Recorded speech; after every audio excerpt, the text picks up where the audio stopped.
ស្អីគេមានរឿងបន្ទាន់ស្អីគេនិយាយមកអារឿងបន្ទាន់នឹងនិយាយថាម៉េចទៅ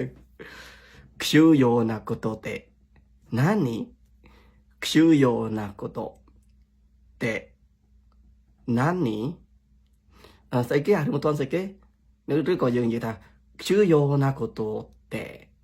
なんですかតែអ្នកដែលចង់និយាយថាអារឿងដែលសំខាន់រឿងចាំបាច់នឹងស្អីគេស្រាប់ដល់ពេលនេះដៃគូរបស់យើងវាផ្លេចឲ្យឆឹង忘れた